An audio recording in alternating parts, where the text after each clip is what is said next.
Oh, hey! How you guys doing? It's Henry at Mowers and Blowers. That's right. I'm getting Boba trained to go in the backyard. He never goes in the backyard, but he's starting to. So good morning. It rained like crazy last night. My lawn is all nice and mushy. It's actually might be a good time for me to go with a tiller. I have a handheld tiller. Has like three of these spiky blades that are, kind of crisscrossy like that. And basically, like this area over here, it's so heavily traveled, with my mowers and stuff. Sometimes there's no way around it because it's such a heavily, used area. But I want to try like tilling it and then putting some seed down while the soil is nice and soft, But first, we're going to go to my next victim today. This is finally number 7, the 7th mower of the 7 mowers that I did the trade with mandomowers. It's been a long road since we did that trade, and looks like we're pretty successful. Out of the 7, well, we don't know about this yet, but at least for the 6, right? All the engines work. 2 frames were bad. The last turd Murray was bad. The rear frame, and of course, mower number 2, the LT4000, had a cracked front frame. But we salvaged 2 engines and parts out of those 2, so it's all good. The other 4 came out great, Let's see if number 7 is as lucky as the previous 6. The guy that came by yesterday to drop off the remainder of the balance of the deposit that he left for the gray Craftsman, he's going to pick it up at noon today with his trailer. And then tomorrow, another guy is going to come and pick up and give me the balance to the Murray Select. So it looks like in the next 2 days, I'll be able to get rid of 2 tractors. I still have a few, but we're getting there, So this will be my next victim. For me to pull this out and bring it to the garage, I'm going to have to fix or whatever temporarily get the right front wheel either back on the bead or replace it with a new tire. My other subscriber, Elmer Hatcher, who bought a couple of stickers yesterday and also won Mondo Mowers' contest, he was watching yesterday's video and he says, "Hey, I've got a Murray wide body like that too. Except my gas tank is all bad. So the gas tank off the turd, he wants it if it looks exactly like the one of this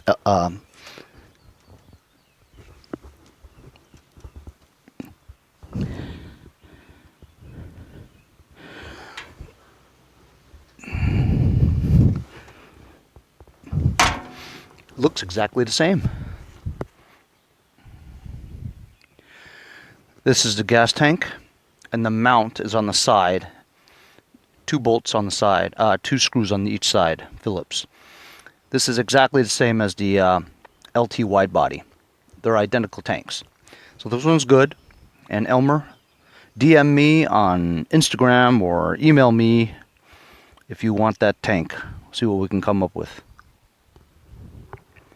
In the meantime, we're going to get this wheel figured out so I can pull this or push this to the garage.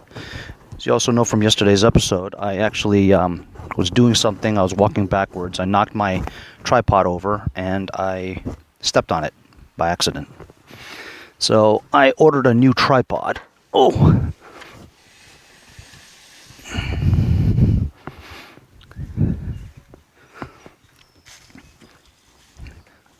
This is flat, but it's still has some air in it. So does the rear. So it looks like I'm just going to have to temporarily or get this thing, because, I could just pump this up, but it's off the bead, so it's a lot of trouble. I have another wheel I could just put on here. One of the 2 wheels I got from yesterday, Gotta go get a jack. Anyway, I ordered a new tripod. It was only like $30.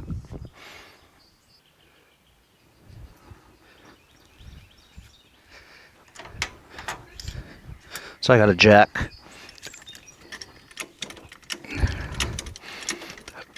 It's drizzling. Not a really good day for outdoors, but it's good for the grass, and it might give me the opportunity, because the grass is so saturated with water, that it's so soft that it might make things easier when I want to try to till it up a little, you know, because I do want to try to get my lawn a little better. Bad thing about these Murrays is it's not an E-clip, it's actually cotter pins that you have to re-straighten out, and over the years they've been bent and rusted so badly that you can never really get it perfectly straight, and if it's not perfectly straight, the cotter pin won't come out, you know. So it's actually kind of a pain, the Murray ones. The Craftsman's, they're a lot easier to take off a wheel. It's lickety split, you know what I mean? Yeah, this is probably not going to come out. It's not going to be easy, at least. I'll probably have to end up breaking this pin because it's just bent so out of whack. You know, sometimes if you stick a flathead screwdriver in the loop, you know, the eye, kind of bang it out, but I'm in a bad spot, you know what I mean? Not to mention it's not good for my back either.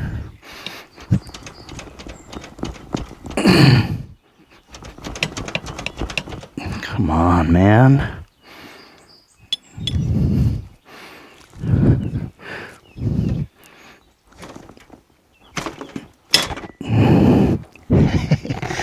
Sheer force.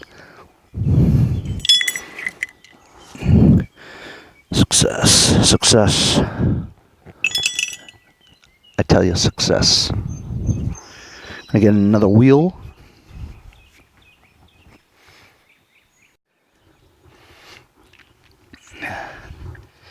This is the tiller thing I was talking about. Just go back and forth with it, you know. Loosen up the soil. And then you could put seed down for a specific area. Here's one of the tires that I got from the turd Murray yesterday. Still holds air.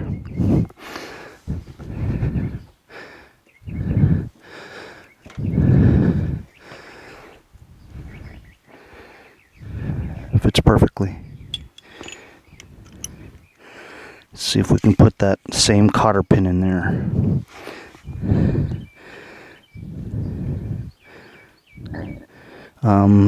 As you guys know, my neighbor Hope is moving next door, and the realtors are all together with an inspection guy, and I don't think it's going well. Something about sprinklers. I was eavesdropping. Well, we're not going to buy it if we have to replace the entire sprinkler system. That's a big expense.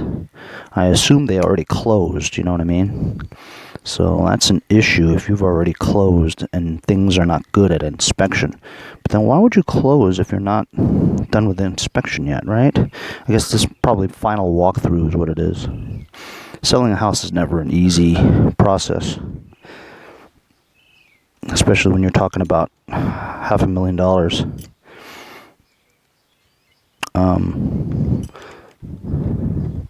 I was talking with a subscriber, Billy Wright, I believe, who lives in Indiana. He was shocked that I spent, that I have $10,000 in property taxes. I'm like, dude, my property taxes are cheap compared to around here. The only reason why my property taxes are not 15 or 20 is because BAE Systems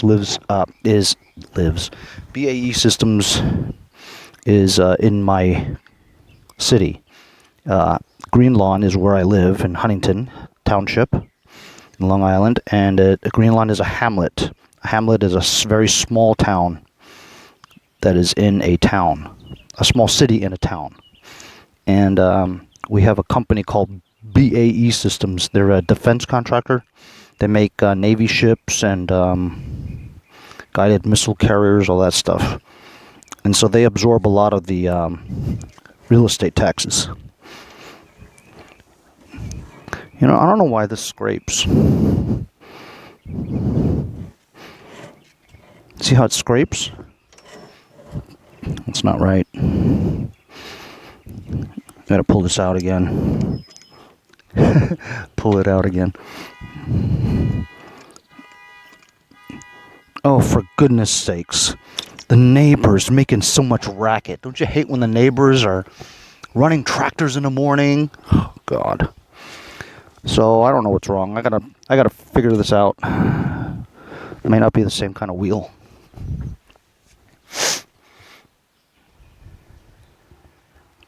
So I finally got a wheel on there that doesn't rub.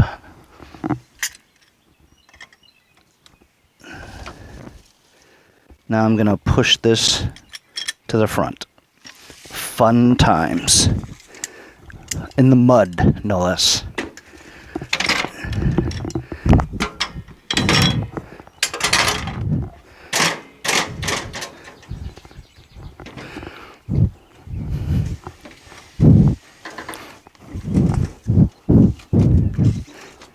Oh, I thought you were gonna catch me, huh?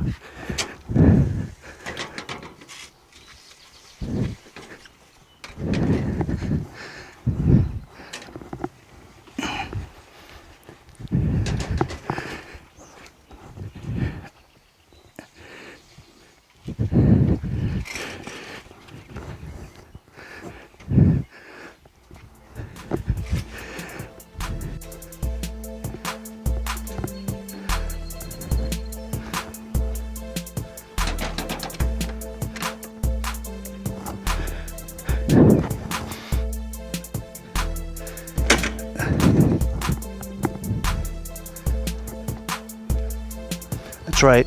Here at Mowers and Blowers, we push tractors into the garage.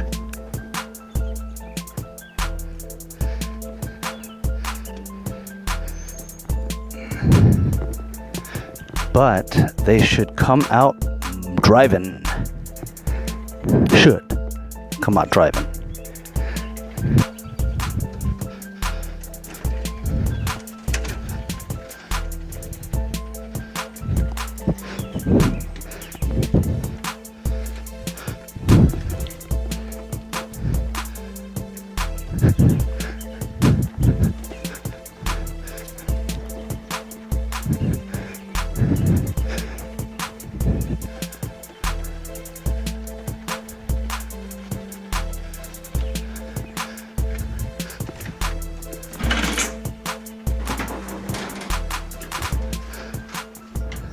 Here it is, the final mower, mower number 7 out of 7 with my Mowers trade.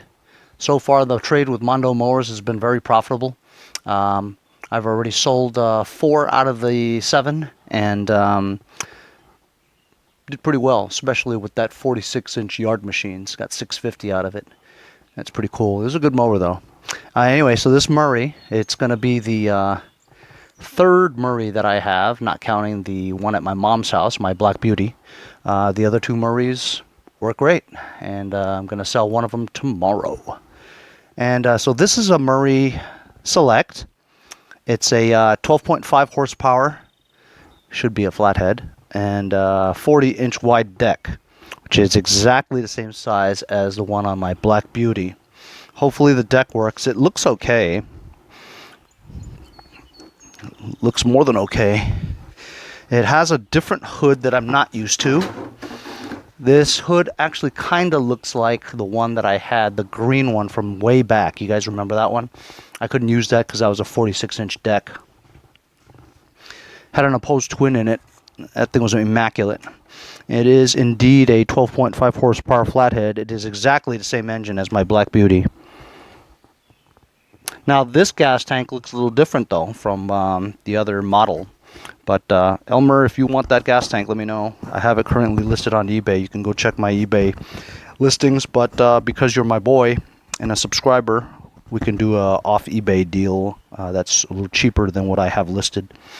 Obviously there's no battery. Throttle appears to be fine. Key, there is a key, and it actually does turn in the ignition. There is a gas line with a fuel filter connected to it. The gas tank is disgusting. It has like this black tar crap in it. Let me show you. Let me take you off the tripod. So here we go. We're off the tripod. We're flying. We're doing an overhead shot here. And there is the 12.5 power built Briggs & Stratton 12.5 horsepower flathead. You can tell it's a flathead because of the horsepower as well as no overhead valve cover in the front.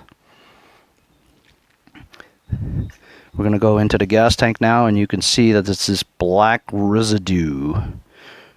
Residue, is that French? Residue. Yes, if you make that accent, it makes it French. Gas cap is scratched up. I have no idea how and why.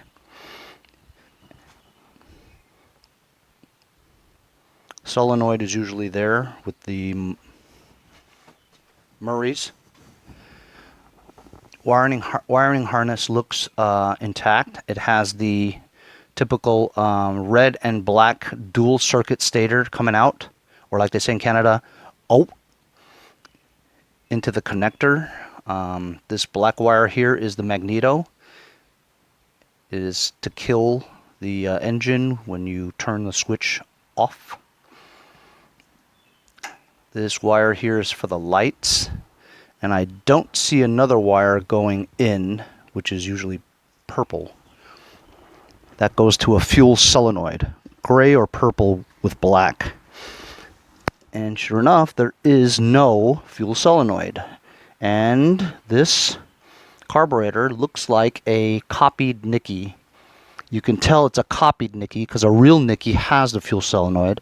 Copied Nicky late models don't have a fuel solenoid, right? It just has a molded round thing there. Nicky is the only one with, for this type of engine, 2 screws that hold the bowl on. And you can tell it's pretty clean. Has a fuel adjustment over here.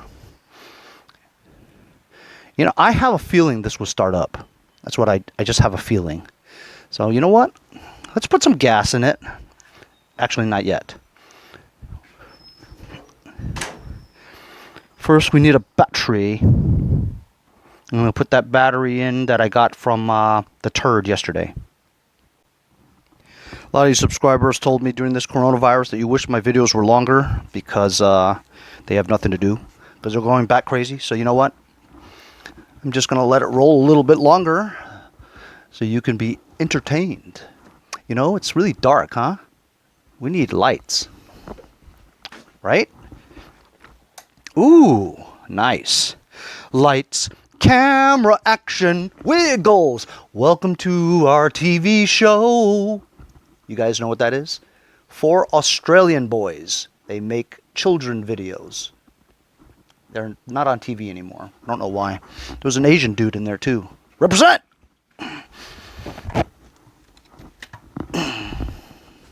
Here we go. This is the same battery that I got from yesterday. This worries me. There's a yellow wire that's just indiscriminately sticking out there. I have a feeling I might have to connect that to the battery somehow, but it's short. As a matter of fact, these wires here are also short. And there's also a white wire that leads to the red thing too. So, I think we're going to have an issue for sure. Hey, I got a free leaf. Black is on the right. Yep, works out. However, this cord is very short. I don't think it'll reach, which is preposterous, right? If I put the battery in here, right? Look, it won't reach. When I pull it up, it wants to come out. That's less than ideal.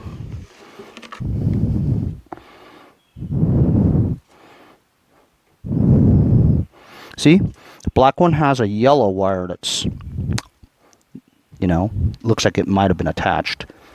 Red wire has a white wire that looks like it was attached to the terminal as well, or at least designed to do so.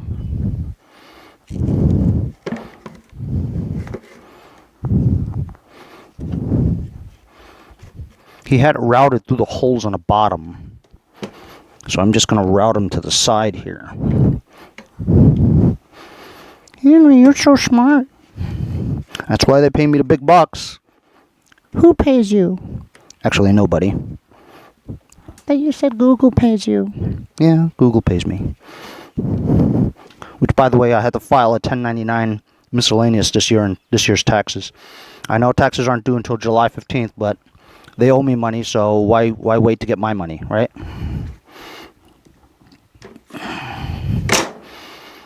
Okay, I'm going to do a time lapse on installation.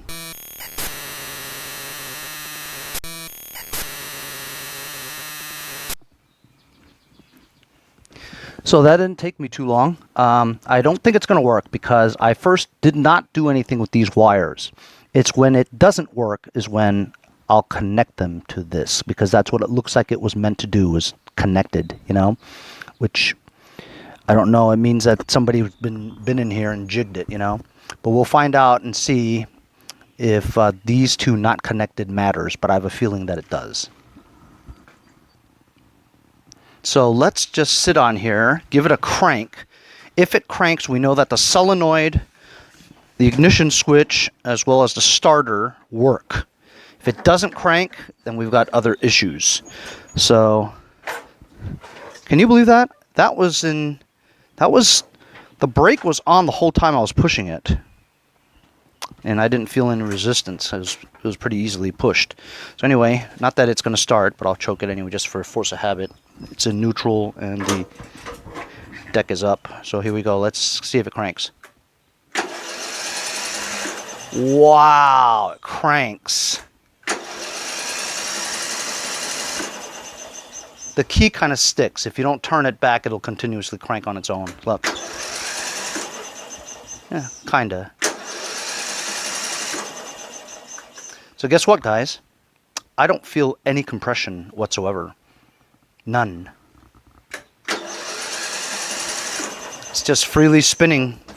But good thing is, ignition key works, solenoid, starter, they work. However, I don't feel any compression. That's no good. No good. No good. Here we are on the left side of the engine. I see a spark plug. Let's do a compression test. Let me remove the spark plug. Wouldn't it suck if there was no compression on this? I mean, I don't know why there wouldn't be. You're tightening it, Henry. Okay, I understand. Just because I'm on this angle, I can't tell. It's one of those spark plugs, you know, the one that has two thingamajigs, man. It's like the thing is bent down so that it's not even it's not even touching. Here, let me show you. Look at that. It's bent. There's no gap. But still should have had compression though. Let's blow it. See if there's anything that comes out. See how fast that is? It's no compression, man. Let me fix this spark plug. I fixed the spark plug. Let's check for spark real quick just to see if we can rule out the magneto. Put the spark plug back on the boot again. I'm gonna hold it and crank it, see if you see any sparkage.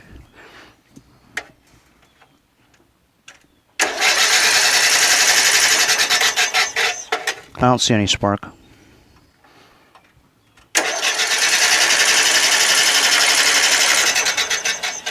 And I feel a lot of air coming out the side. When I crank it, there's like puffs of air that comes out the front. I'm gonna attach the I mean, it's almost like there's no head on there.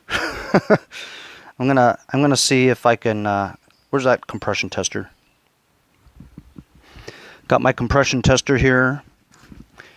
It's just a gauge with the hose. It was only like $10. It's very cheap. My subscribers actually convinced me to get it. You know, it's tough to turn this to get this on, especially with the hood on. You know what I mean? Very difficult unless I took the hood off. Henry, why don't you take the hood off? Have you tried to take the Murray hoods off? Pain in the ass. Ooh, sorry, children's show. Damn it. See, it's difficult to put on with the hood on.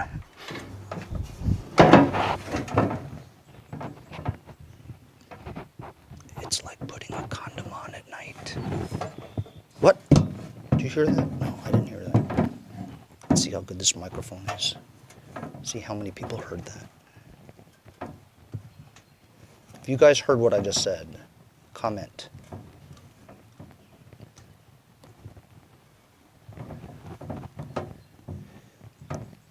Is it in the hole, Henry? I think it is now. No, it's not. Oh my God. How did you spend your afternoon on a Friday? Oh, just trying to wiggle this rubber hose into a hole all afternoon. Videotaped it too.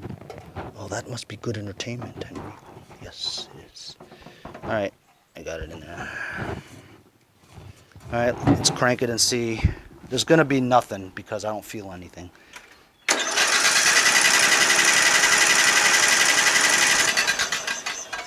That's right, just as expected, we have 0 compression. 0. Looks like this engine might have to come apart.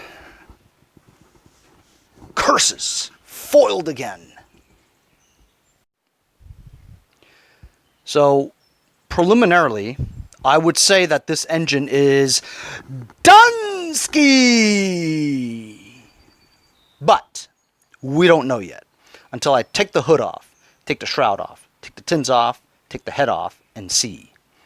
See why there's so much air I can feel in the front when I crank it, and why there's no compression. I have a feeling that there might be a hole in there or something. You know what? Let's check the Earl. Should have checked the Earl earlier, Henry. There's Earl in it, which is a good sign. You don't see like a lot of evidence of splashed oil all around, like a catastrophic impact in a hole on the side or something, you know what I mean? Starter seems to work, so you know that the thing didn't hit the starter, because usually if the connecting rod came out that way, it would hit the starter, pop it out, and wouldn't even touch the teeth. But if this engine is Dunsky, think about this for just a second, okay? This has, well, we don't even know about the valves, but these valves are probably better than these valves. This is the 13.5 that I took out of the Murray Select. This is the one where I grinded those 2 valves down, and that's why this only has 75 compression. This runs sometimes, but not for long, because the compression is only 75. I actually looked in my bin of parts, and I found an exhaust valve from the same engine. The only reason why I don't have the intake valve was this was over a year ago, where I didn't really know what I was doing. Not that I don't know, not that I know what I'm doing now, but I know a little bit more about engines and how they work now than I did a year and a half ago. So anyway, I couldn't get the keepers off for the intake valve, so I only kept the exhaust valve. Well, I know where I can find a new set of, not a new set, but hopefully a working set of intake and exhaust valves. If that engine is Dunsky, we'll take it out of there and put it in here and get this running again. If that doesn't work, we've got this 14.5 engine that we know works, and this came off the Murray turd that we just put in the yard today, or yesterday. So I've got options, man. Looking at this tractor, it doesn't seem like it's too bad. As you know, it starts and cranks, which I don't know what the yellow and the white wire is there for. You know, it's not connected. But it seems to crank and start no problem, you know. So we're going to remove the hood. I'm going to take the engine shroud off, take a little bit of it off piece by piece, and see why this thing has no compression. I have a feeling that it's something to do with the head gasket, or maybe there's a hole or a crack somewhere. But first, we need to get that gray Craftsman out of the backyard and into the front, because Chris is supposed to come around noon and pick it up. Of course, he does have to come today where it's raining. Guess he had no choice. He already put it off for 3 days, you know what I mean? He paid me already. He wants what is owed. Since this is going away today, sure hope it starts. Almost forgot the fuel shut off. Sure hope it starts.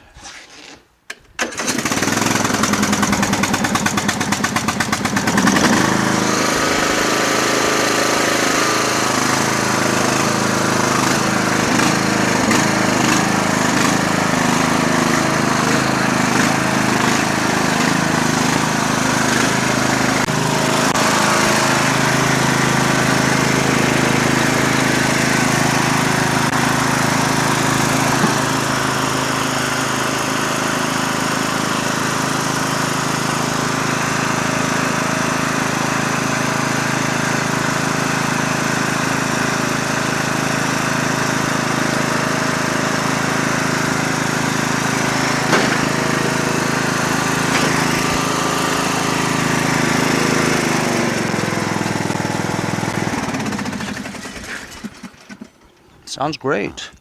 Good tractor, like I said. So this area is a heavily traveled area, you know, when we walk off, we walk over here, go to the cars, you know, the driveway, we don't use the walkway, which we should.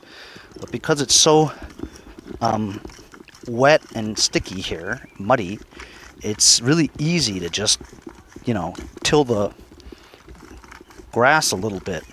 And then you know what? I'm gonna put down some seed.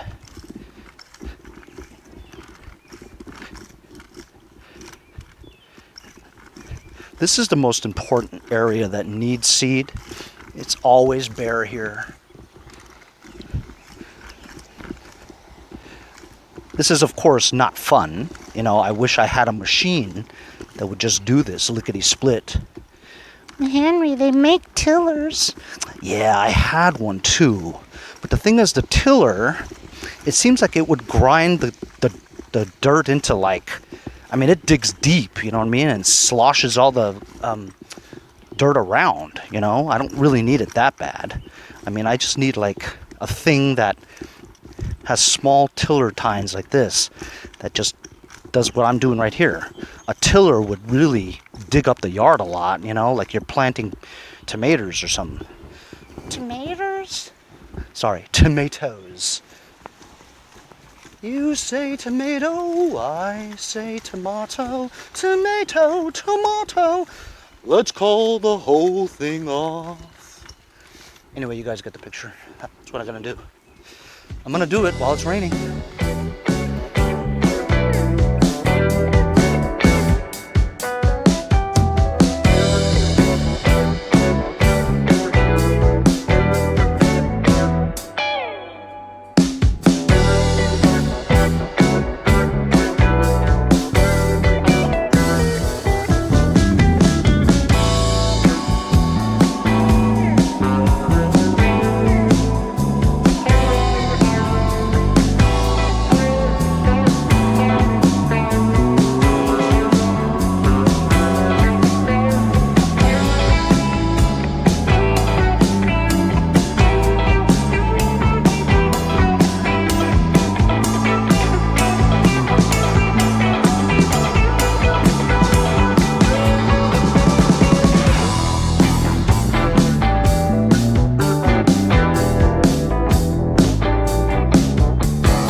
Holy cow.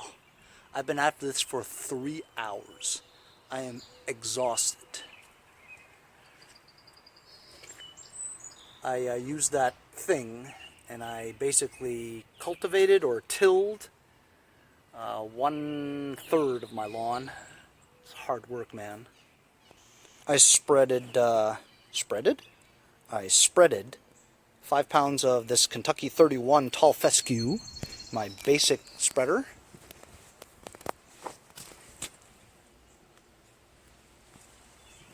Overseeded the areas where I've tilled.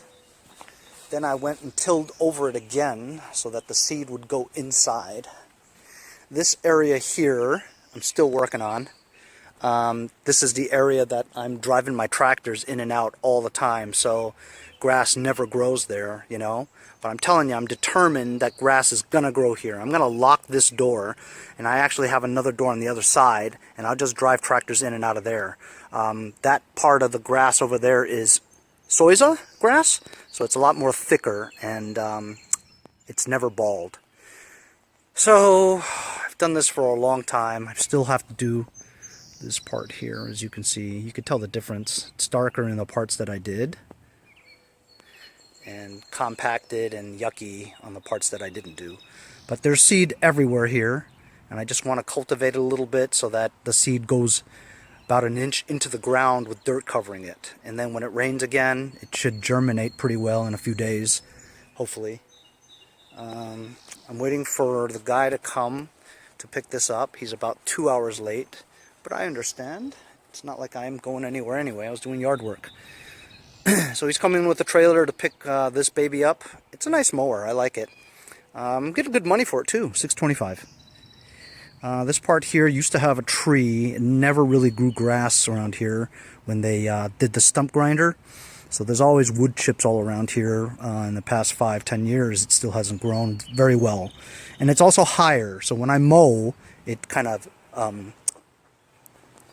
like scalps it. Oh, finally, Chris is here to pick it up.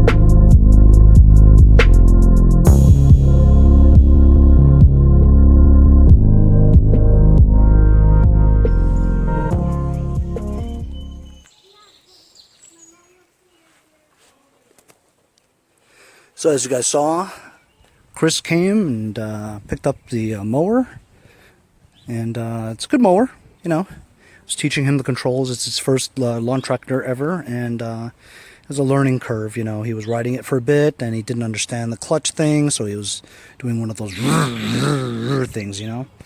But he'll get it.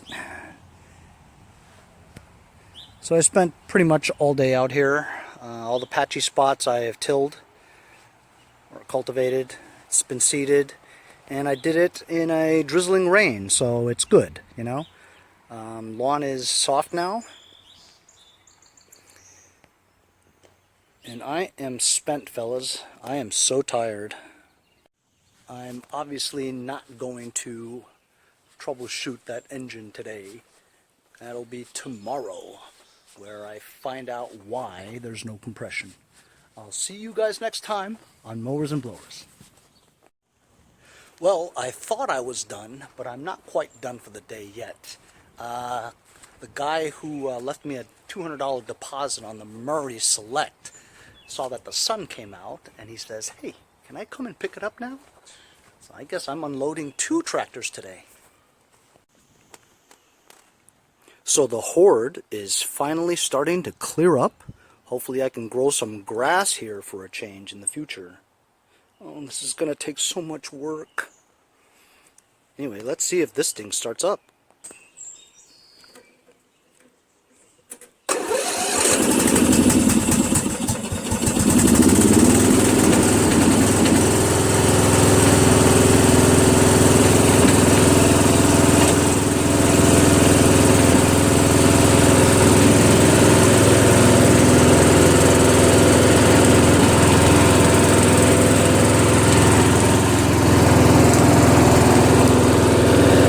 Because I just seeded, I gotta go out the other entrance.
Works just fine.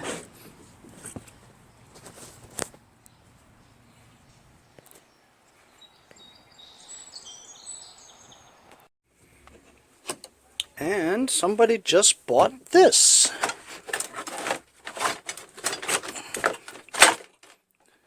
I just listed this yesterday. $15.